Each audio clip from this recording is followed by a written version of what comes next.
네, 안녕하세요. 만나서 반갑습니다. 자, 우리가 이번에는 2024년 지방직 9급 환경공학개론 총평과 그 다음에 기출문제 풀이 함께 보도록 하겠습니다. 자, 그 다음에 이제 이런 과정을 좀 보고요. 25년도 어떻게 대비할 건가까지 제가 간략하게 한 줄로 정리를 해놨어요. 같이 한번 보도록 할게요. 자, 먼저 24년도 우리 지방직 9급 환경공학개론 문제 제가 느낀 걸 한번 말씀을 좀 드리면 난이도는 이제 중이라고 좀 했는데 사실 굉장히 쉬웠어요, 문제가. 그리고 중이라고 한 이유는 살짝 까다로웠었던 이제 문제가 뭐 한두 문제 정도 있었고, 그거가 이제 좀 어떻게 보면은 개론에서 살짝 좀 벗어난 어떤 그런 범위지 않을까, 이런 생각을 좀 해서 중이라고 표현을 했고요.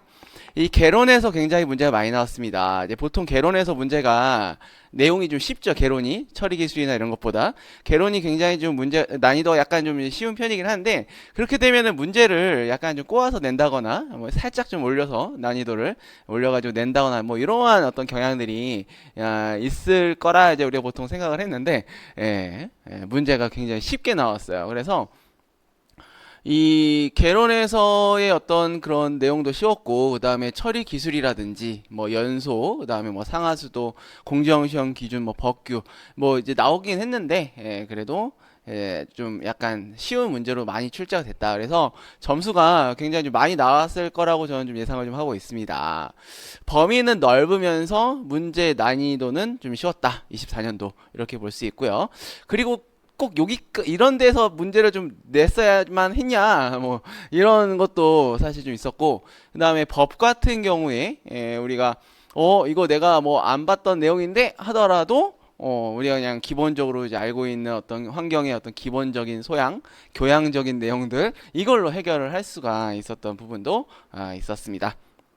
자, 그래서 특징을 한번 보면은 이론이 좀 많았어요. 계산이 좀 적다. 그리고 계산 문제도 굉장히 쉬운 걸로 나왔죠. 그래서 우리가 뭐 계산할 때 사실 뭐 사칙연산 때문에 시간이 좀 많이 걸리고 뭐 이런 어려움도 공부하면서 있었을 수도 있는데, 그런 것들은 거의 없었던 그런 시험이었습니다. 공정시험 기준과 법규가 굉장히 쉽게 나왔어요. 이제 트렌드가 된 것 같아요. 그냥 여기서는 한두 문제씩 나온다. 쭉 나오고 있죠. 대기와 수질에서 당연히 좀 이거는 쭉 그대로의 어떤 트렌드긴 한데, 대기와 수질에서 출제 비중이 높았습니다. 그래서 앞으로도 대기와 수질, 특히 수질 쪽에서의 문제가 더 많이 좀 더 비중을 좀 갖고 있고요. 그 다음에 대기인데, 이게 뭐 아시겠지만 제가 뭐 항상 강조를 하지만 뭐 대기 수질 폐기물 토양 지하수 뭐 여러 가지가 있긴 해요. 하지만 이게 어떻게 보면은 다 연결돼 있어요. 그래서 우리는 과목을 좀 나누는 거는 사실 뭐 조금 지양을 하고, 그다음에 나와도 이제 수질 대기 이쪽에서 좀 많이 나왔다 이렇게 볼 수가 있게 되겠습니다. 그리고 뭐 폐기물이랑 뭐 연소공학, 그다음에 소각 뭐 이런 것들이 다 대기랑 수질이랑 연결이 되어 있기 때문에 뭐 그것도 같이 참고를 했으면 좋겠어요. 그다음에 최근에 환경 이슈와 관련해서 우리가 탄소 중립 뭐 이런 뉴스들 많이 봤을 텐데요. 요게 이제 하나 나왔죠. 우리가 어떻게 보면은 이제 환경직을 이제 하는 거기 때문에 공부도 공부지만 이제 지금 세상이 어떻게 돌아가는지, 환경적인 어떤 이슈가 있는지 뭐 이런 것들 좀 이제 보면은 참 좋긴 한데, 그와 관련된 내용이 문제가 하나 나오긴 했습니다. 근데 이게 그렇게 어렵진 않았어요. 나중에 뒤에 가서 기출 보면 알 수가 있을 거고, 화학과 중복되는 내용의 문제도 출제가 됩니다. 이거는 뭐 계속 이렇게 되고 있죠. 화학에서도 환경과 관련된 문제 나오고, 환경에서도 화학과 관련된 문제 나오고, 이러한 것들은 늘 있었던 문제였던 것 같아요. 그래서 이러한 특징들 한마디로 표현하면 뭐 한두 문제 빼고는 굉장히 쉬웠다 이렇게 볼 수가 있겠습니다. 자, 25년도 어떻게 할까? 이게 이번 연도 쉬웠다고 하면 다음 연도도 쉽게 나오겠지 이렇게 생각을 하시면 안 되고요. 우리가 할 건 해야 돼요. 그래서 우리가 이제 기본 개념에 대한 이해를 통해서 처리 기술까지 공부를 쭉 진행을 했으면 좋겠고, 24년도에 이거 여기서 안 나왔네 해도 공부해야 됩니다. 방심하면 안 된다. 그리고 연결돼 있긴 하지만 과목을 나눈다면 수질, 대기, 폐기물 순서대로의 어떤 중요도 뭐 이걸 좀 생각을 하면서 공부를 했으면 좋겠고, 하지만 항상 강조하는 거, 얘네들은 하나의 어떤 그런 연결고리로 다 연결돼 있다라는 거 함께 기억했으면 좋겠습니다.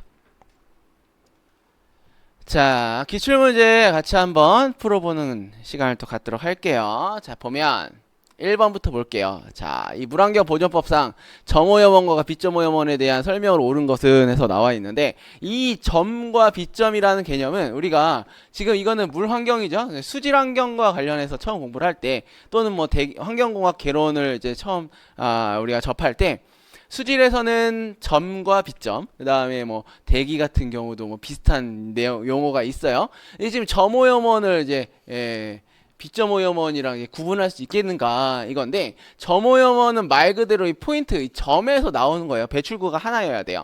그 다음에 비점오염원 같은 경우는 일정한 어떤 면적에서 동시다발적으로 불특정한 어떠한 장소에서 그냥 지 마음대로 나갑니다, 이게. 그러다 보니까 요거를 봤을 때 비가 안 오면 갈수기에는 사실은 요게 조금 더 점오염원에 대한 이슈가 더 있고, 비가 내렸다 싶으면은 여기서 이제 막 뭐 논이라든지 밭이라든지 뭐 도로라든지 이런 데에서 비가 내려가지고 사방으로 펼쳐 나가거든요. 이게 이제 비점오염원의 특징이에요. 그래서 홍수기와 갈수기의 어떤 그런 오염에 대한 부하가 좀 다르죠. 옳은 걸 고르래요. 농지는 점오염원에 속한다. 점이 아니죠. 비점오염원에 속하게 됩니다. 자, 도시, 도로, 산지, 제가 방금 뭐 설명을 드렸는데 점오염원에 속한다 돼 있어요.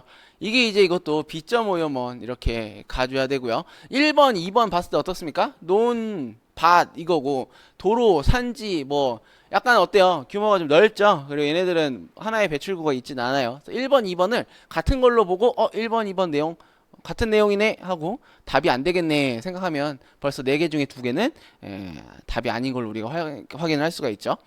그 다음에 폐수 배출 시설의 관로예요. 요거는 이제 여기에 해당합니다. B점이라고 되어 있는데 이거 점오염원에 해당을 하죠. 정답은 4번이 되겠습니다. 그래서 농지는 B점오염원, 도시, 도로, 산지 다 B점오염원이 되겠고요. 그 다음에 폐수 배출 시설 관로는 점오염원에 속합니다. 여기 지금 4번 보기가 비점오염원은 불특정 장소에서 불특정하게 오염물질을 배출하는 오염원이다. 어떻게 보면은 비점오염원의 정의를 설명한 그런 내용이 되겠습니다. 정답은 4번. 자, 공장 폐수의 BOD5 측정에 대한 설명으로 옳지 않은 거, 이것도 내용 자체가 굉장히 어때요? 우리가 물환경, 수질환경 공부 좀 했다. 초반에만 하고 말아도 이거는 어때? 알 수 있는 내용이에요. 굉장히 중요했었고, 중요하고 그 다음에 자주 나올 수 있는 내용 중에 하나인데, 내용이 굉장히 좀 쉬운 보기들로 채워져 있어요. 시료를 결정된 희석 배율로 희석한다. 이거는 이제 BOD5 자체가 우리가 원수를 가지고 그대로 할 수는 없습니다. 공정시험 기준을 이제 사실 조금 더 이제 깊이 있게 들어가 보면 DO의 소비율 자체가 40에서 70% 사이에 이제 들어오도록 희석을 이제 해서 이제 진행해라 이런 말이 있고요.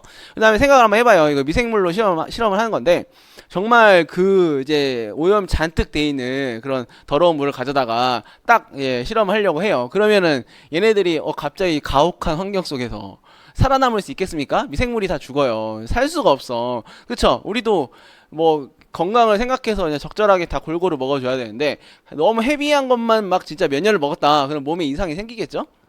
그러니까 그런 형태로 보시면 돼서 어떠한 물인지에 따라서 희석 배율이 있고, 희석 배율이 있는 이유는 공정시험 기준 상에 사실 40에서 70% 사이의 어떤 그 소비율, 요거를 이제 하도록 하는 건데, 그거를 물어봐도 우리는 사실 맞출 수는 있었어야 했어요. 근데 뭐 간단하게 희석해서 한다 이렇게만 했으니까 넘어갈 수 있겠죠. 측정을 위해 호기성 미생물을 측정한다 되어 있습니다. 이게 지금 BOD가 이름부터 시작해줘야 돼요. BOD가 뭐냐? 바이오로 시작하면 바이오. 그쵸? 생물학적이라는 말이 들어가요. 당연히 호기성 미생물 요걸 이제 이야기를 하는 거고, 식종이라는 거는 사실 희석을 할 때 우리가 이제 미생물이 없는 어떤 그러니까 BOD 값이 안 나올 수 있는 폐수도 있거든요. 그럼 BOD를 어떻게 하냐? 미생물 일부러 집어 넣어요. 그래서 그거에 안에서 관계를 해가지고 계산해서 산정할 수 있습니다. 자, 그 다음에 질소산화물의 산화로 소비된 DO를 측정한다 돼 있는데요. 이게 잘못됐죠? 질소산화물이 산화가 되는 어떤 과정이 아니라 엄밀히 얘기하면 유기물이라고 사실 표현해 주는 게 좋고, 더 정확하게 얘기한다면 우리가 BOD5 자체는 탄소성 BOD입니다. 그래서 C, 탄소 C의 어떠한 산화에 얼마만큼의 DO가 들어가는가에 대한 개념이에요. 물론 이제 유기물 자체에 질소가 있긴 하겠지만 얘가 산화가 될 때까지는 하지 않아요. 왜? 그땐 질산화가 일어났다고 얘기를 하니까. 그래서 탄소성 BOD에 대한 개념만 우리가 가지고 간다. 요게 이제 틀렸다. 유기물이라고 해주는 게 조금 더 정확한 표현이 되겠습니다. 20도씨에서 5일간, 이거는 기본이지. 사실 BOD 5잖아요? 이게 5가 있는 이유가 있어요. 이게 뭐냐? 5일 동안 한 거예요. 실험을 할 때 어디에다가 두냐? 20도씨의 배양기, 인큐베이터에다 넣어놔요. 가장 간단한 BOD5의 정의를 이야기했습니다. 정답은 3번 되겠고요. 자, 우리가 생물화학적 산소 요구량이라고 하는데 이게 이제 BOD예요. 근데 이거를 5자를 붙인 이유는 5일 동안 자, 물속의 호기성 미생물에 의하여 유기물이 분해될 때 소모되는 산소의 양을 의미하고, 소모되는 산소의 양은 유기물의 양을 간접적으로 알아내는데 이용이 된다. 이게 무슨 말이냐면 BOD병에 얘를 20도씨에서 5일 동안 그냥 두는 거예요. 그러면 어떻게 하냐면 이 안에 미생물들이 있거든요. 이 미생물이 유기물을 먹어. 근데 먹는 이 먹이가 유기물이에요. 그러면 이 미생물이 이 유기물을 먹이를 먹을 때 얼마만큼의 산소를 소비했는가, 그걸 가지고 얘가 얼마나 있구나, 이걸 아는 겁니다. 우리도 그렇죠. 막 먹어요. 계속 먹어. 그러면은 숨도 뭐 많이 쉬어야 되고 활동도 많이 더 하고 뭐 이런 거잖아요. 결국은 그때에 소비된 산소 양과 아무것도 안 해 가만히 있어 그때 숨 쉬는 양과 다르죠. 내가 막 농구하고 축구하고 운동하고 할 때 숨 쉬는 양과 그 다음에 가만히 앉아있을 때 숨 쉬는 양과 이게 다르잖아요. 그래서 그 숨 쉬는 양을 가지고 내가 얼마만큼 일을 했는가, 뭐 운동을 했냐, 뭐 밥을 먹었냐, 이걸 이제 산정을 하는 겁니다. 그래서 간접적이다라고 이야기해요. 알고 싶은 건 뭐예요? 얘 숨 쉬는 양을 통해서 요 양이 얼마인지를 알아내는 거예요. 요거예요. 그 다음에 BOD5라고 했죠? 요거 20도씨 5일 동안. 그러면은 20도씨에서 뭐 7일 동안 있었어요. 그럼 뭐라고 해야 돼요? BOD7 7이라고 합니다. 뭐 이틀 동안 있었어요. 그럼 뭐라고 해야 돼요? BOD2 이렇게 이야기를 하죠. 그런데 그러한 값들은 법에서 우리가 채택을 하진 않아요. 5일 기준으로 우리가 사용을 하고 있습니다. 그래서 BOD5가 제일 많이 나오고, 탄소성 BOD와 그 다음에 질소성 BOD라는 게 있어요. 자, 보면 탄소성 BOD는 아까 방금 설명드린 게 다 탄소성 BOD에 대한 거의 내용이에요. 탄소화물 얘가 분해되는데 얼마만큼의 산소가 소모되느냐, 요게 이제 탄소성 BOD고요. 이게 좀 시간이 지나다 보면은 뭐가 나오냐면 질소성 BOD, 이제 얘가 이제 분해되기 시작합니다. 그때가 뭐냐면은 질산화가 진행이 되는 그런 시기가 돼요. 근데 우리가 알고 싶은 거는 얘거든.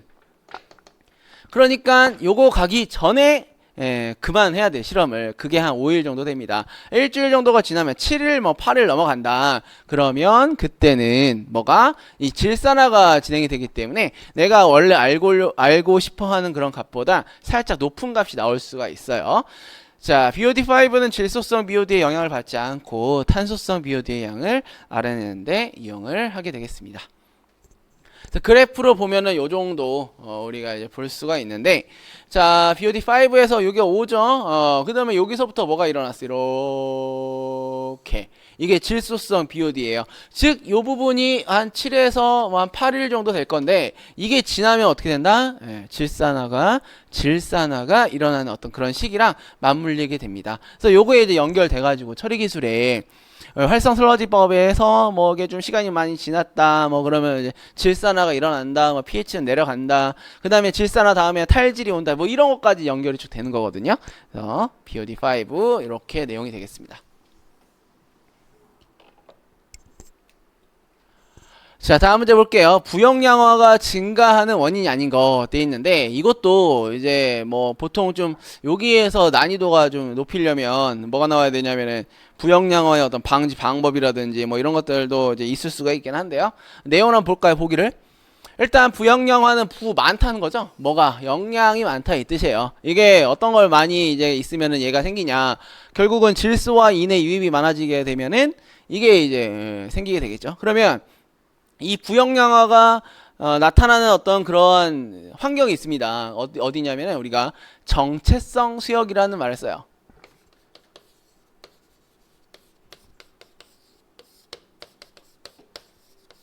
이 정체성 수역이라는 말을 쓰는데 이거는 어떤 뜻이냐면 그냥 머물러 있다 이 뜻입니다. 그냥 안 간다 이거야. 근데 보니까 어떻게 돼요? 1번에 호수에 담긴 물의 체류 시간 감소예요. 부영양화가 증가를 하려면 어떤 상태? 정체된 수역이어야 되는데 그게 아니라 체류 시간이 감소한다. 그러니까 잠깐 머물렀다 간다 이 뜻이죠. 그러면은 이거랑 반대죠.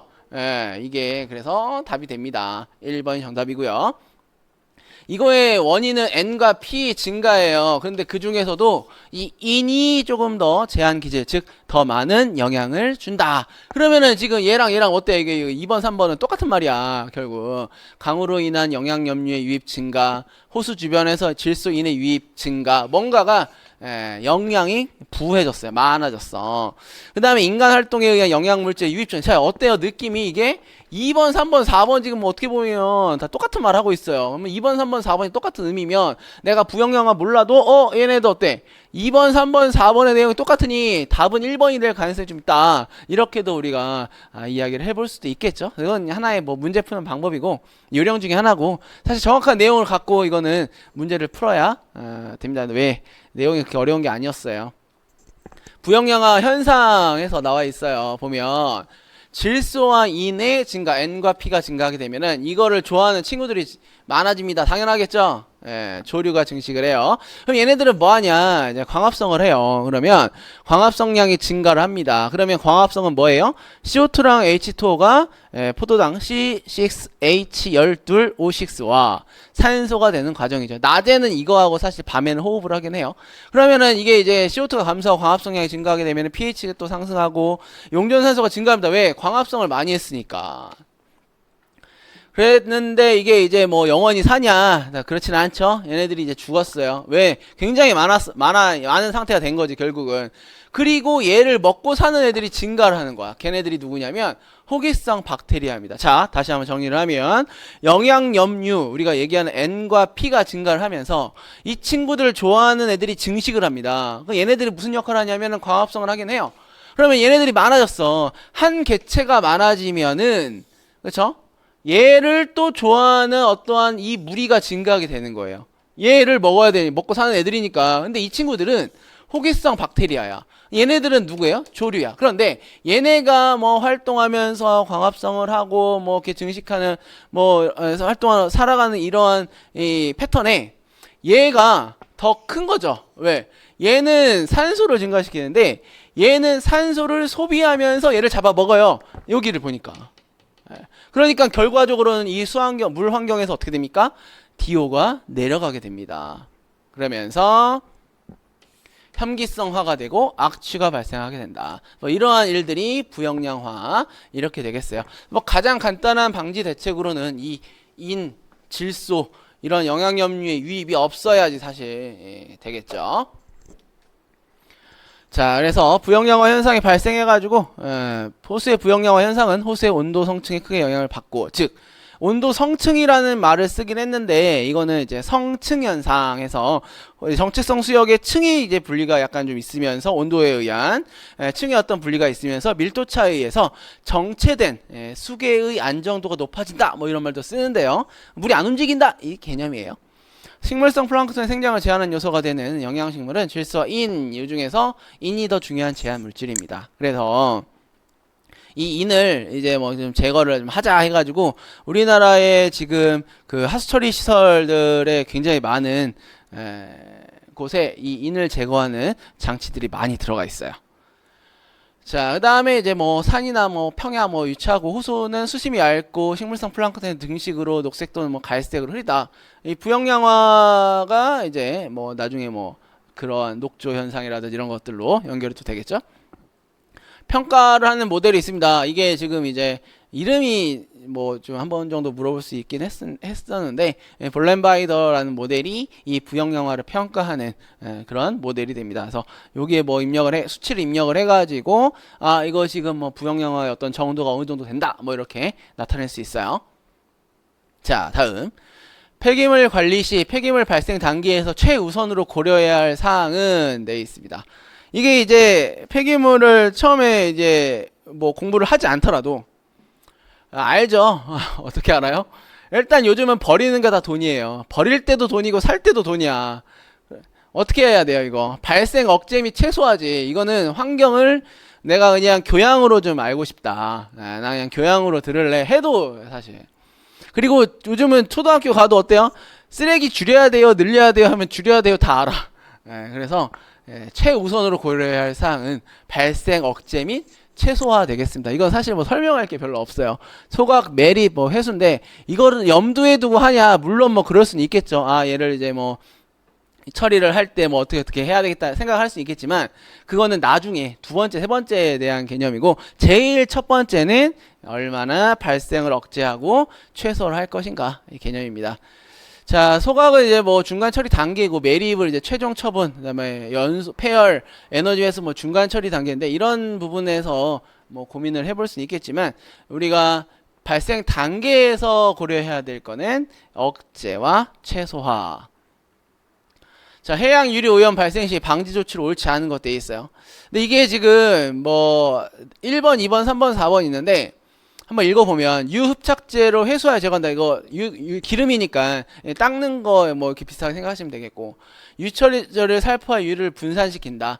뭐 이제 뭐 그 가루 같은 거 막 뿌리거든요. 사실 뉴스나 이런 데 보면은 그 다음에 이제 선박 이용해서 흡수한다 돼 있어요.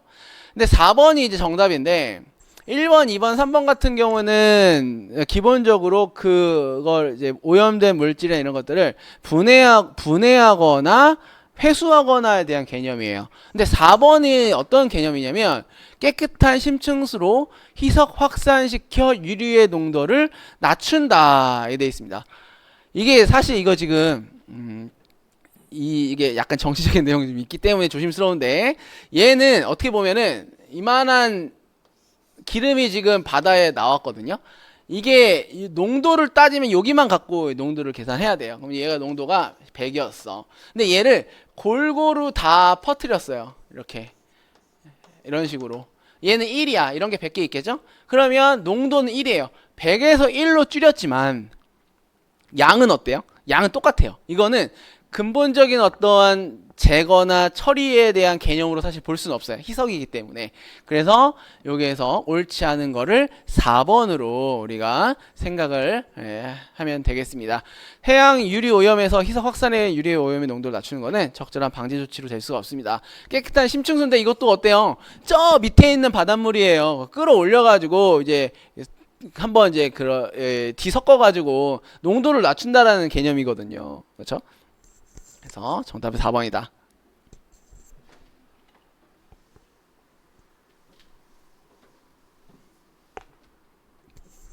자, 수질오염 지표인 COD와 TOC. 이 문제 약간 좀 제가 물론 뭐 이 의도는 알겠습니다. 그런데 TOC가 지금 그 법에 있고 COD는 이제 없어졌어요. 사실 기준이 보면 COD와 이제 TOC에 대한 내용으로 이제 옳지 않은 걸 골라라 이 얘기인데 TOC라고 해서 토탈 총 유기 탄소예요. T가 총 오르가닉해서 유기 탄소인데 얘를 갖다가 완전히 그냥 다 이제 불에 태워가지고 CO2 얼마 나오냐 이거를 이제 가지고 환산하는 거거든요. 그래서 1번이 올바른 내용이 되겠고 COD 값이 작을수록 오염물질이 많아. 수질이 나쁨을 의미한다. 2번이 이제 정답입니다. 얘는 우리가 이제 환경을 한다고 했을 때 물환경 특히 DO가 높냐 낮냐 그 다음에 COD, BOD가 높냐 낮냐 이거가 물이 더럽냐 깨끗하냐를 이제 물어보는 거거든요. 너무 문제가 쉬워요. 이게 보기가 이게 작으면은 깨끗한 물이거든 사실. 이거를 헷갈린다? 그러면은 약간 조금 공부를 많이 안 한 거예요.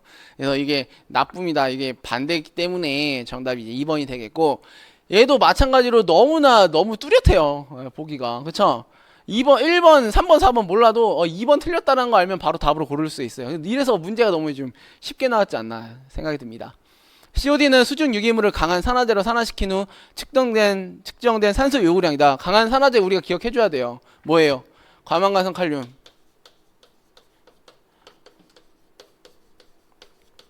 다이크롬산 칼륨, 얘네 둘 갖고 하는 거죠. 이거 가지고도 문제 얼마든지 사실 뭐 나올 수 있습니다. 뭐 산화수를 구해라, 아니면은 뭐 얘 이름은 뭐냐, 이런 것들. 근데 24년 현재 TOC가 물환경 보존법령상이 배출오염 기준 항목으로 적용되고 있다. 24년뿐만이 아니라 몇 년 전부터 계속 하고 있습니다. 그래서 바뀌었어요. 24년 현재도 되고 있고, 23년도 되고 있었고, 22년도 되고 있었고, 이렇습니다. 자, 그래서 COD 값이 작으면 오염물질량이 적고 수질이 좋은 거죠. 그만큼 이제 산화를 할 유기물이 없다는 얘기이기 때문에 이렇게 되겠습니다. TOC 토탈 오가닉 카본에서 유기적으로 결합되어 있는 탄소의 총량을 의미하며 완전 연소 시 CO2로 배출된다.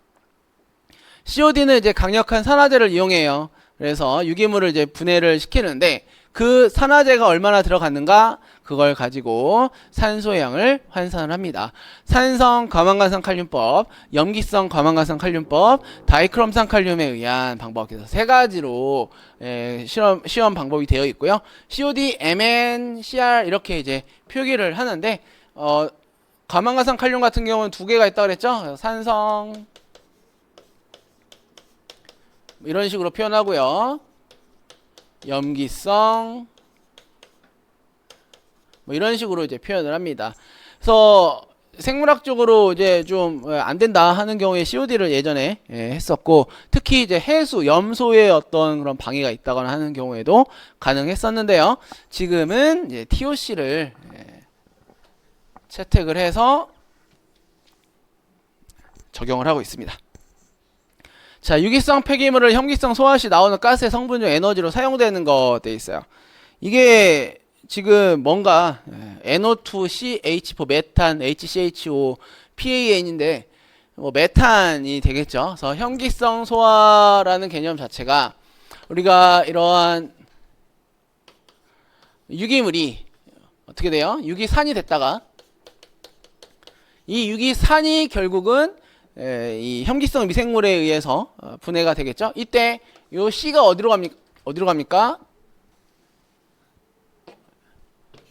CO2랑 메탄이 되는데 얘가 그때 나오는 에너지로 쓸 수 있어요. 그래서 염기성 소화, 즉 뭐 하수처리 시설이나 이런 데 가보면 소화조가 있는데 걔네들이 가스가 막 나오거든요. 얘네들을 가져다가 보일러를 이제 뗀다든지 이래요. 뭐 우리 집 보일러가 아니라 그 소화조 가온을 해줘야 돼요. 여름에는 상관없겠지만 겨울에는 어때요? 춥지. 추운데 중온소화 뭐 30에서 35 유지해줘야 되는데 밖에 영하 20도예요. 그러면 안에가요 춥잖아요. 그래서 그때 뭐 뗀다든지 뭐 이렇게 합니다. 나머지는 근데 이거를 갖다가 이 지금 뭐 폐기물이라고는 했지만 뭐 사실 수질 문제일 수도 있긴 한데요. 이거를 나머지의 특징은 어디서 찾아볼까 생각을 되게 많이 해봤어요. 그랬더니 결국은 대기오염물질 외에는 뭐 우리가 환경화학 개론에서는 특별히 나오진 않았던 것 같아요. 그래서 대기오염물질에 나오게 되겠습니다. 자, 염기성 소화 보면은 우리 염기성균의 활동에 의해서 슬러지가 분해되는 분해되어 안정화되는 것이다. 얘네들의 목적이 결국은 안정화, 부피, 무게 감소, 병원균, 살균인데 염기성 소화의 그 슬러지가 다음으로 넘어가거든요. 그게 어디예요? 탈수죠. 염기성 소화인 경우에 슬러지의 그 소화 슬러지의 탈수가 굉장히 잘 돼요. 그래서 우리가 염기성 소화를 많이 채택을 하고 있고, 물론 아까 얘기한 그런 가연성 성분인 메탄, 에너지가 될 수 있는 얘도 나오게 됩니다.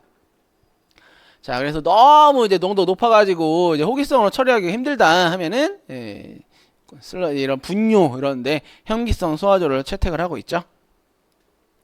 자, 여기는 염기성 분해 단계인데요. 여기는 똑같이 제가 한번 적어 볼게요. 복잡한 유기물 얘가 아까 CHONS 걔네들이 나온 거예요. 그 다음에 여기가 뭐냐면은 유기산이야. 그리고 이제 이 산 생성 단계라고 하는데 여기는 가수분해라고 하고요. 가수분해 단계에서 산 생성 단계가 됩니다. 그래서 이 유기산이 수소가 그 다음에 아세트산 그 다음에 여기에서 메탄이랑 이산화탄소로 가는 거예요. 물론 이제 뭐 화살표가 이렇게 지금 돼 있긴 하는데 그래서 여기가 메탄 생성 단계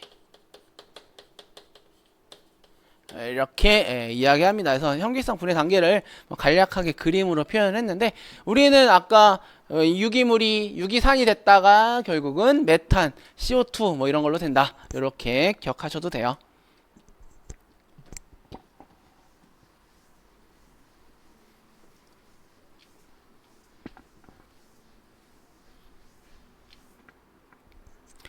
자, 폐기물의 열분해에 대한 설명으로 옳지 않은 거 되어 있습니다. 열분해와 그 다음에 비교가 되는 게 소각에 대한 그런 내용이 좀 많이 비교가 되죠. 열분해는 쉽게 얘기하면 전자레인지인 거고 그 다음에 소각은 가스레인지예요. 화염에 대한 그런 개념도 좀 있긴 합니다. 다이옥신유의 발생이 소각에 비해 많다 되어 있는데 자, 다이옥신은 그 이제 소각에서 많이 생깁니다. 그래서 소각장에 대한 그 이제 뭐 데이터 분석, 대기가스, 배기가스의 어떤 그런 데이터 이런 것들을 보면은 다이옥신이 얼마나 있냐 뭐 이게 나오거든요. 그래서 1번이 정답이 되겠고 열분해는 흡열 반응, 소각은 발열 반응 반대죠. 그 다음에 열분해 생성물 수율은 운전 온도와 가열 속도에 영향을 받는다. 폐기물을 무산소 또는 저산소 상태에서 가열하여 연료를 생산한다. 이게 열분해에 대한 개념이 되겠습니다. 정답은 1번. 자, 방음 대책 중에 소음의 전파, 전달, 경로 대책으로 옳지 않은 것 되어 있어요. 그러니까 음이 이렇게 가는데 중간에서 뭘 어떻게 한번 해보겠다 이거건데요. 보면은 음원을 제거한다 돼 있어. 이거는 뭐예요? 제가 이렇게 막 이렇게 말을 하고 있죠? 제 입을 막은 거야, 이게. 음원을 제거한다가. 그러면은 여러분들이 시끄러운 막 그 소리가 막 들리고 있는데 중간에 뭐 문을 닫아버린다든지 방음 벽을 세운다든지 뭐 이런 것들이 다 전파 경로 대책에 해당합니다. 그 다음에 방향을 뭐 변경한다, 거리를 멀게 한다, 방음 벽을 설치한다. 이거는 다 맞는데 음원을 제거하는 거는 발생원 대책에 해당을 하겠습니다. 자, 소음 방지 대책에서 발생원, 그다음에 전파 경로 수음축 대책이 있어요. 발생원 아까 얘기한 대로 막 소리가 나는 개를 어떻게 해보는 거죠. 발생원 저감, 소음기 설치, 방음 커버. 그다음에 전파 경로 같은 경우는 중간에 이제 뭐 벽을 세운다든지 가운데서 뭘 어떻게 해보겠다 이런 내용인데 공장 건물 내벽의 흡음 처리, 공장 벽체의 차음성 강화, 방음벽, 거리 감쇄, 지향성 변환, 방향을 바꾼다거나 뭐 이런 것들. 수음축은 뭐냐? 듣는 내가 모르겠다. 내가 귀를 막아야지. 귀마개 이런 것들이 수음축 대책에 해당을 하겠습니다. 자, 단위 시간당 진동 속도의 변화량이 진동 가속도 1GAL과 같은 값은 간단한 문제인데 사실 이거 약간 까다롭거든요. 이게 굳이 이 단위를 우리가 신경을 이제 좀 안 썼을 수도 있긴 해요. 그렇게 크게 막 소음 진동에서 2단위까지 우리가 진행이 이제 좀 공부를 하지 않아도 될 법한 그런 범위이긴 했는데 일단 가속도죠. 가속도는 거리 퍼 시간의 제곱이긴 합니다. 근데 다 그렇게 생겼어. 결국은 우리가 뭐 1번이 여기 GAL에 대한 그런 단위라서 요거는 사실 공부를 안 했으면은 맞추기가 좀 약간 까다로웠을 것 같아요. 내용은 쉬웠지만 우리가 좀 이렇게 소음 진동에서 뭐 파장도 있고 헤르츠 그다음에 뭐 주기 뭐 여러 가지가 있는데 그런 게 조금 더 중요하긴 했었는데 진동 가속도에서 단위를 물어보는 문제가 소음 진동 쪽에서 나왔습니다.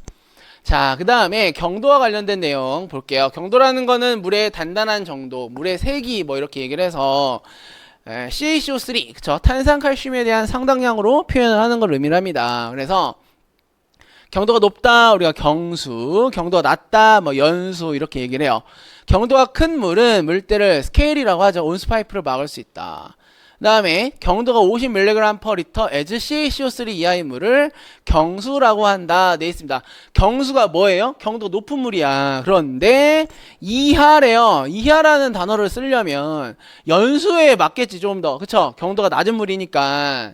근데 이게 이렇게 됐어요. 그래서 이하인 물을 우리가 보통은 연수라고 좀 이야기를 할 수가 있습니다. 그래서 여기 틀렸고.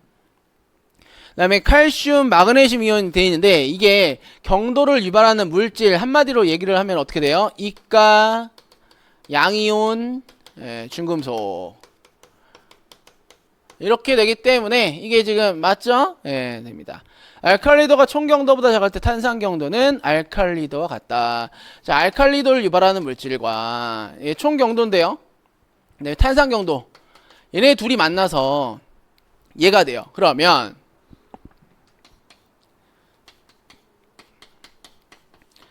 크다 하면은 이 알칼리도는 누구랑 같냐? 탄산경도는 누구랑 같냐? 알칼리도와 같아요. 왜 그러냐? 총경도가 100이고 알칼리도가 예를 들어 30이다 이거지. 그러면 알칼리도 유발 물질과 총경도 유발 물질 둘이 만나서 형성되는 경도가 탄산경도인데 얘가 아무리 잘 돼봤자 30밖에 안 나오겠죠?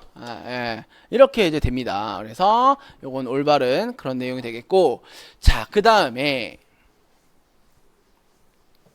물론 이제 여기서의 답은 우리가 2번으로 이렇게 해서 고를 수는 있는데요. 정확하게 우리가 경도를 얘기를 할 때 75를 기준으로 갑니다. 0에서 75가 이제 이하인 물을 연수라고 하고, 연수는 0에서 75, 그 다음에 약한 경수, 여기서부터 경수란 말이 들어가죠. 75에서 150, 강한 경수 150, 300, 아주 강한 경수 300 이상 이렇게 얘기를 하는데, 요게 이제 어떤 기준이냐, 음영수 기준이냐, 아니면 뭐 용수에 따라서 이제 약간의 그런 기준들이 좀 다르긴 합니다. 그래서 WHO 같은 경우에는 또 이걸 60으로 또 보기도 하고 이래요. 그래서 그 어떠한 물을 가지고 이제 얘기를 할 거냐에 따라 보는 시각이 약간 다른데, 그래도 얘는 틀렸다. 그렇죠? 자, 탄소 중립 사회로의 이행에 대한 설명을 옳지 않은 것 되어 있습니다. 이게 이제 요즘 우리 전 세계적으로 환경에 대한 굉장히 큰 이슈가 요거죠. 그래서 이 문제가 이렇게 이슈가 되는, 환경의 어떤 사회적인 이슈가 되는 게 문제로 이제 출제가 되는 그런 경향이 있는, 이게 뭐 보니까는 지금 뉴스에 계속 나오는 말들이에요. 온실가스를 어떻게든 없애려고 한다. 그쵸? 우리가 뭐 1.5도를 올리지 말자. 뭐, 이것도 안 되겠다. 뭐 0.5도 올라가도 지금 큰일 난다. 이런, 얘기를 하고 있고. 그 다음에 재생에너지인 천연가스 보급률을 높인다 돼 있어요. 탄소 중립 사회로의 이행이 얘랑은 안 맞는다 이거지. 일단, 재생에너지가 뭔지를 이제 봐야 되는데, 재생에너지에 천연가스가 들어가지가 않습니다. 천연가스 결국은 우리가 탄소와 그다음에 수소와 어떤 그런 결합들로 이루어진 유기물일 텐데, 얘네들을 불태우면은 천연가스 대표적인 게 뭐가 있냐면은 우리 그 LNG 있거든요. LNG. 걔도 이산화탄소 나오고 질소산화물 나옵니다. 그렇기 때문에 얘네들이 온실 효과에 기여를 하고 있어요. 이거를 이제 높인다라는 말 자체가 잘못됐죠. 천연가스의 보급률이 높아지면 사실 좀 어렵고요. 재생에너지에 천연가스가 포함이 안 돼 있습니다. 그리고 탄소 순 배출량을 0으로 하는 것을 목표한다. 이게 이제 요거와 어울리는 그런 내용이죠. 수력 태양 에너지를 이용해 탄소 배출량을 줄일 수 있다. 이거는 맞아요. 그쵸? 얘네들이 재생에너지에 해당하거든. 그래서 우리가 뉴스에 엄청나게 나오죠. RE100이라든지 이런 것들.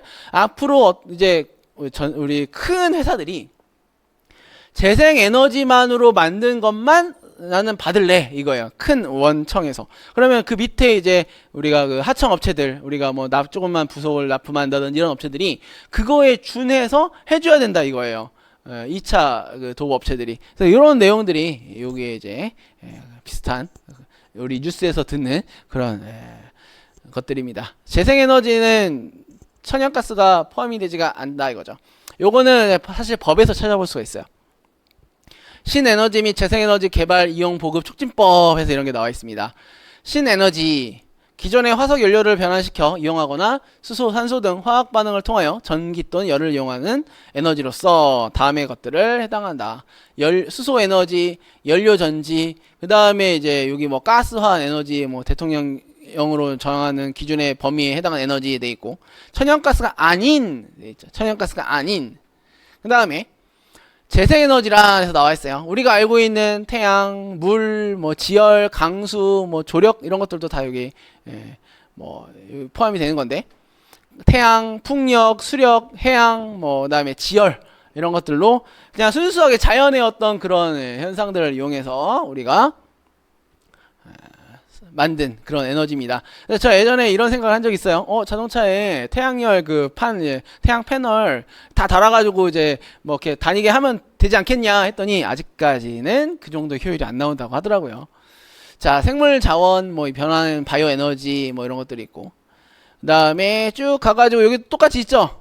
천연가스가 아닌 에너지 이렇게 돼 있습니다. 그래서 천연가스가 일단 이런 내용에 해당이 되지가 않는다. 근데 거기에 뭐라 돼 있었어요? 천연가스라고 돼 있죠.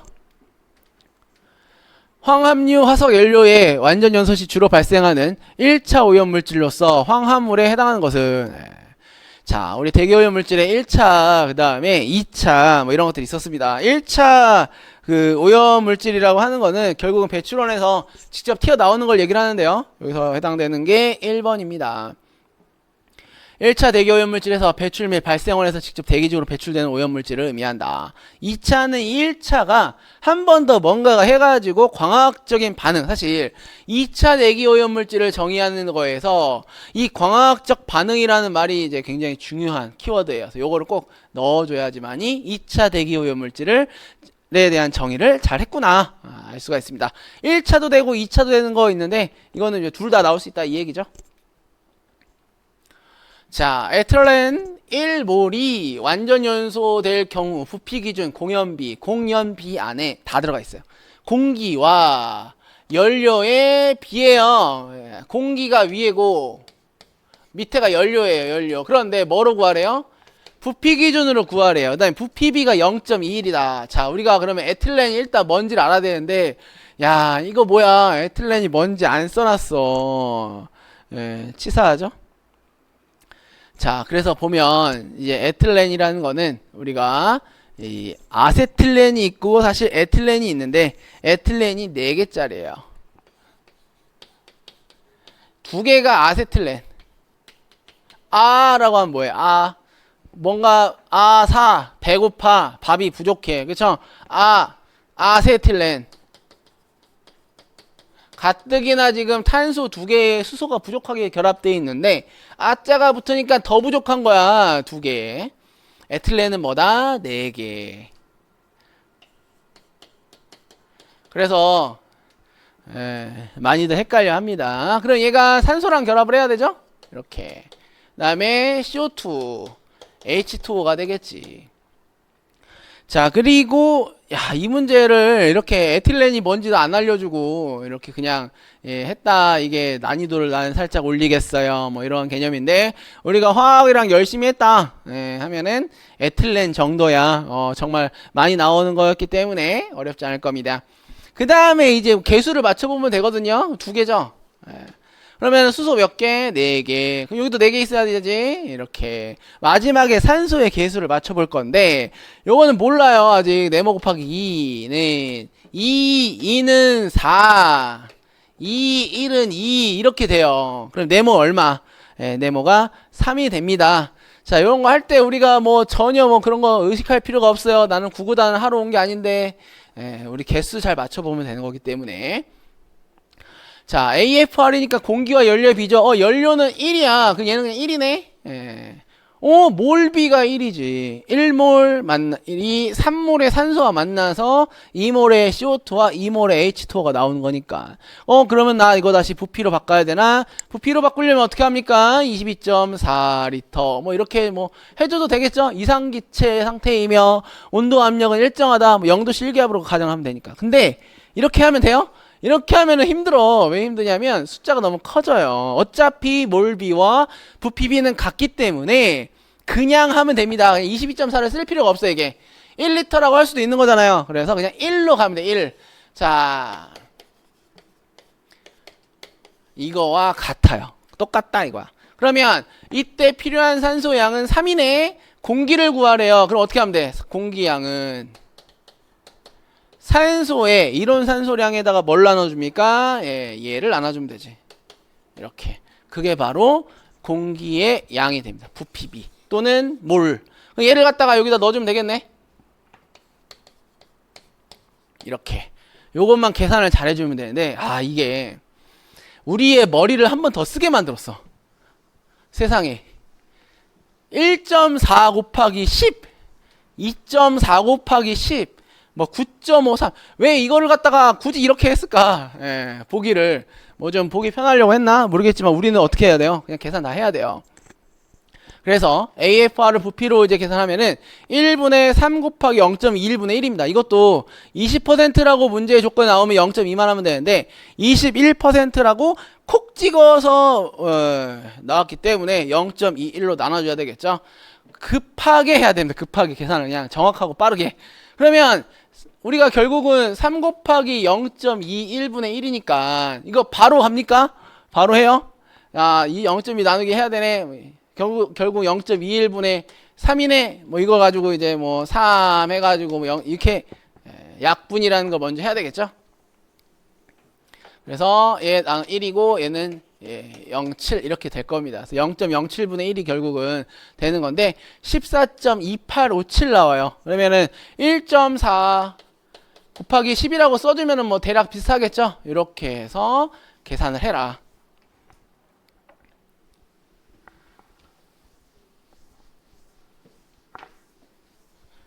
그래서 계산 문제가 뭐 많이 안 나왔는데 이게 이제 하나 있었어요. 정말 다행인 거는 우리가 뭐 그래도 약분이 좀 됐었고 사칙연산만 틀리지 않고만 잘 해주면 풀 수 있었던 그런 문제입니다. 자, 수소가 10웨이트%, 수분이 15웨이트% 함유된 도시 폐기물의 고유 발열량 3600kcal/kg일 때 딜형식을 사용하여 계산한 저희 발열량은 돼 있습니다. 아, 다음에 물의 온도는 일정하고 물의 증발열은 600kcal/kg이다. 일단 여기에서 지금 얼마래요? 3600이 나왔어요. 고위 발열량이. 3600이 이렇게 나와 있는데 뭐 듀령식 나오고 내가 알고 있는 듀령식을 가지고 뭐 어떻게 다시 해야 되냐? 그게 아니라 얘가 그냥 쓰면 돼, 이거를 여기다가. 그러면 저희 발열량을 구하라고 했죠. 저희 발열량 어떻게 됩니까? 고위에서 뭘 빼요? 물의 증발 잠열 빼줘야지. 요거 계산해 주는 거예요. 어렵지가 않아요. 이것도 고위에서 600 곱하기 9H 플러스 W를 잘 넣으면 됩니다. 얘도 뭐만 잘하면 된다? 이거는 어떻게 할 수가 없어요. 그냥 사칙연산 우리가 정확하고 빠르게 해주면 되겠습니다. 수소가 이제 뭐 10%라고 했으니까 0.1 들어가면 되겠고요. 수분이 15%라고 했으니까 0.15 들어가면 되겠죠. 그래서 2972 정답이 되겠습니다. 자, 그래서 정답이 3번 되겠고. 자, 얘는 문제가 다 있어요. 문제가 토양 증기 추출법이래요. 토양에 뭔가가 들어가 있는데 증기를 이용해서 꺼내 오겠다. 증기, 뜨거운 수증기, 뭐 뜨거운 공기, 뭐 이게 증기인데 우리가 알고 있는. 그러면 뜨거운 게 들어가서 얘를 살살살살 건드려 가지고 나오게 하려면 휘발성이 낮은 애가 가능하냐? 그게 아니죠. 얘가 열을 살짝만 받아도 어때요? 쉽게 휘발이 되면서 나와줘야지. 그쵸? 그래야지만이 되죠. 뭐 땅속에 있는 애가 꾸물꾸물 거리면서 지렁이처럼 꾸물꾸물 거리면서 물이 뭐 흘러 나온다든지 고체로 나온다든지 그런 거 아니잖아요. 기체 상태의 어떤 유전기가 나오는 그거를 잡아내는 겁니다. 그래서 토양, 흙, 증기, 우리가 이제 뭐 알고 있는 뜨거운 그 어떤 공기 덩어리 얘로 갖고 이제 제거하는 거기 때문에 이 휘발성이 높은 애에 대한 제거 효율이 높겠죠. 그래서 이름이 얘는 다 했다. 통계대 깊이에서 이용하고 증기가 들어갈 수 있는 정도의 어떤 깊이에 가능하다 이 얘기예요. 오염된 본래 장소에서 현장 처리 가능하다. 거기에다가 이제 팔 박아가지고 제거를 하는 거고, 제거되는 물질의 일부는 활성탄을 흡착할 수 있다. 이거는 이제 우리가 알고 있는 VOC라고 하는데 휘발성 유기화합물이라고 있습니다. 휘발성 유기화합물, 얘네들이 활성탄에 의한 흡착으로 제거가 가능해요. 이거는 토양뿐만이 아니라 이제 뭐 대기라든지 이런 데서도 얘기가 됩니다. 정답은 4번이 되겠고요. 자, 물리화학적 처리 방법으로 원 위치 처리 방법이다 이렇게 얘기를 합니다. 휘발성 또는 준휘발성의 휘발성이 강한, 휘발성이 있는 그런 오염물질을 제거를 하는 거고요.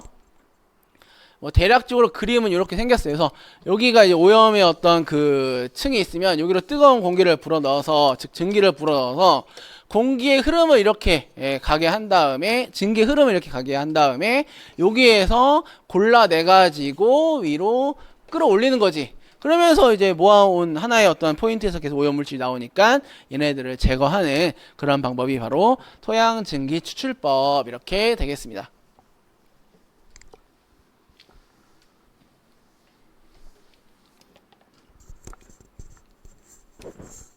자, 이 문제.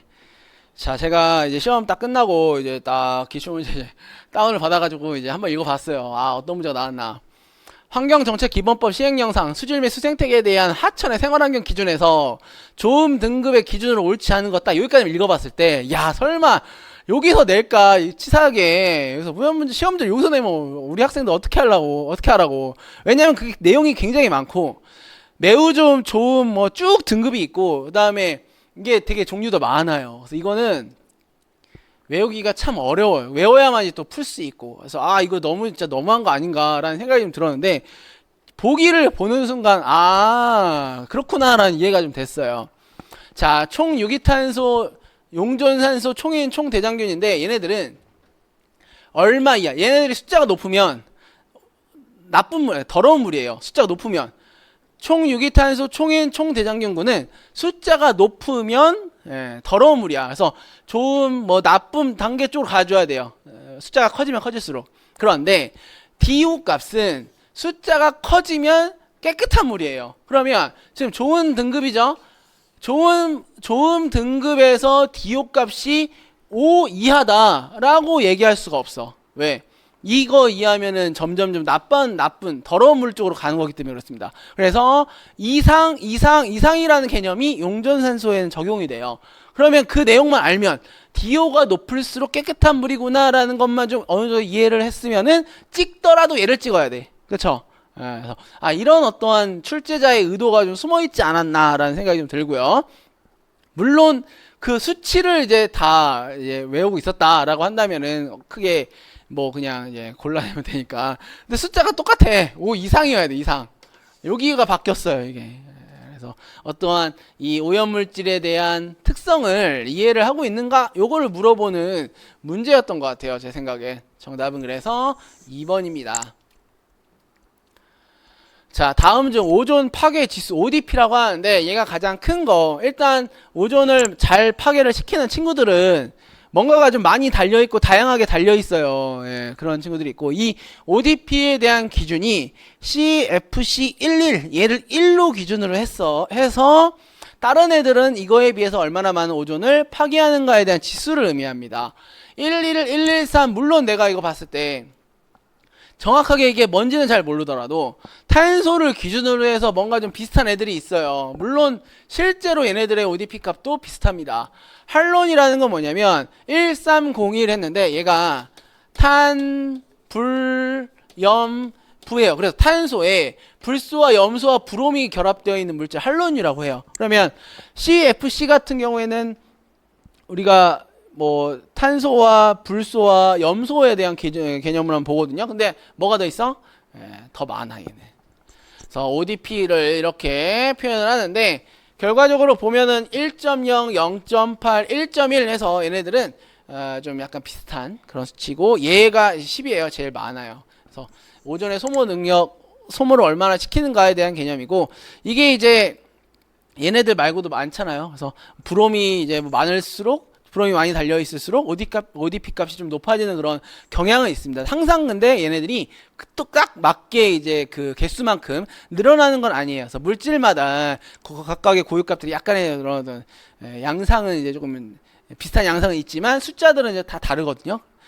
오해 없게 이렇게 굉장히 큰 숫자로 차이가 나게 보기에 깔아줬고, 그 다음에 우리가 이 답을 고를 때 물론 이 숫자를 모르더라도 탄, 불, 염, 부 이런 걸 알았다면 뭔가 다른 데는 없는 무언가가 하나 더 있을 때 얘네들이 조금 더 오존을 더 많이 소모를 하겠구나, 요렇게 개념을 좀 생각해주면 문제를 또 맞출 수 있었겠죠. 자, 이 문제가 저는 그 전체적인 문제 1번부터 20번까지 중에 제일 좀 까다로운 문제이지 않았나, 이런 생각이 좀 듭니다. 자, 공기희석 관능법에 의한 복합 악취의 판정에 대한 설명으로 옳은 것은, 이건 내용이 어디 있냐면 악취와 관련된 법이 있고 공정시험 기준이 있는데 거기에 들어있는 내용이에요. 자, 악취 옳은 걸 이제 봐라. 4번이 정답이죠. 강도가 5, 참기 어려운 냄새로서 호흡이 정지될 것 같아 같이 느껴지는 정도다. 이것도 마찬가지로 이 내용을 내가 알고 있지 않았다면 문제를 좀 풀기는 어려웠을 것 같아요. 자, 보면 노르말 부탄올을 사용해서 이제 기준 용액을 정하고요. 1은 감지 냄새로서 무슨 냄새인지 알 수는 없지만 냄새를 느낄 수 있을 정도의 상태. 그 다음에 4는 극심한 냄새, 아주 강한 냄새, 예를 들면 뭐 재래식 화장실에 나는 냄새, 뭐 이렇게 되어 있는데 이게 실제로 이렇게 되어 있습니다. 악취 판정도에서. 자, 악취 강도에서 먼저 봐야 될 거는 0, 1, 2, 3, 4, 5. 몇 단계? 5단계? 아니에요. 6단계 이렇게 되어 있고요. 얘네들의 이름이 구분해서 무치, 설명에서 보면은 아까 얘기한 것처럼 무치로 평상시 후각으로 아무것도 감지하지 못하는 상태. 노르말 뷰타놀의 농도는 0 이렇게 됩니다. 그 다음에 감지 냄새에서 무슨 냄새인지 알 수 없으나 냄새를 느낄 수 있을 정도의 상태. 보통 냄새에서 무슨 냄새인지 알 수 있는 정도의 상태. 강한 냄새에서 쉽게 감지할 수 있는 정도의 강한 냄새를 말하며, 예를 들어 병원에서 크레졸 냄새를 맡는 정도의 냄새, 병원 가면 맡는 냄새 생각하시면 되겠습니다. 극심한 거 재래식 화장실. 참기 어렵다 그러면은 이제 강렬한 냄새, 호흡이 정지될 것 같은 거, 요게 이제 5번 강도 5, 9분의 5가 되겠죠. 자, 환경오염도 조사에 사용되는 방법 중 산화 환원 반응을 이용하지 않은 것은 돼 있습니다. 자, 이거를 이제 설명을 우리가 문제를 풀 때 여러 가지 생각이 많이 들 거예요. 아, pH는 어떻게 측정을 하고, 이것도 전극 전이의 산화 환원에 들어가는 거고요. 과망간산 칼륨에서 화학적 산소 요구량인데 이거는 어때요? 이게 산화제죠, 산화제. 산화제를 이용해서 유기물을 산화시키니까 당연히 한쪽이 산화가 되면은 반대는 환원이 돼요. 산화와 환원 반응은 어떻다? 동시에 일어난다. 그러니까 이것도 되겠지. 자, 윙클러 아지드와 나트륨 변법에 의한 용존산소 측정인데 이것도 마찬가지로 이제 우리가 티오황산 나트륨이라고 있습니다. 이것도 하나의 산화제인데요. 얘를 가지고 산화의 어떤 반응들이 일어나요. 그런데 이거는 사실 화학이라고 좀 볼 수 있어. 화학. 왜냐? 우리가 산화 환원을 어떻게 정의할 거냐. 물론 산소와 뭐 결합한다, 뭐 여러 가지 있잖아요. 하지만 우리가 화학에서 이 산화수의 변화로 산화 환원을 확인하는 그런 문제들, 내용들이 많았었어요. 물론 이게 환경도 마찬가지긴 하지만 그때 어떤 게 있었냐? 중화 반응은 산화수의 변화가 없어요. 그래서 얘는 산화 환원 반응이라고 얘기를 할 수 없어. 근데 여기 뭐라고 돼 있습니까? 이게 중화 적정이라고 돼 있지. 그러면은 얘는 말 그대로 중화 반응, 산과 염기가 만나 물과 염을 형성하는 중화 반응이에요. 이 중화 반응은 산화수의 변화가 없습니다. 그래서 산화 환원 반응이라고 할 수가 없다. 이렇게만 생각을 해준다면은 1번, 3번, 4번이 뭔지 내가 생각 안 하더라도 산화수의 변화가 없는데 그러면 산화 환원 반응이 아니겠지. 이렇게 돼요. 실제로 화학에서 기출에 어떤 게 많이 나왔냐면 반응식들을 좀 깔아놔요. 4개를. 다음 중 산화 환원 반응이 아닌 것은 찾아라 이거지. 그럼 뭐예요? 산화수의 변화가 있냐 없냐를 찾아야 돼. 그런데 그 산화수의 변화가 없는 반응의 예로 중화 반응이 굉장히 많이 나와요. 그래서 이런 것들 조금만 공부하셨다면 이 문제도 쉽게 우리가 가져갈 수 있지 않았을까 생각이 됩니다. 중화 반응은 산화수의 변화가 없기 때문에 산화 환원 반응이라고 할 수가 없게 되겠습니다. 자, 이렇게까지 해서 24년도 기출 모두 풀어봤고요. 뭐 시험을 보신 분들은 좋은 결과가 있었으면 좋겠고, 시험을 또 보실 분들은 이 내용을 통해서 여러분들 한 걸음 더 나아갈 수 있는 그런 시간이 되었으면 좋겠습니다. 감사합니다.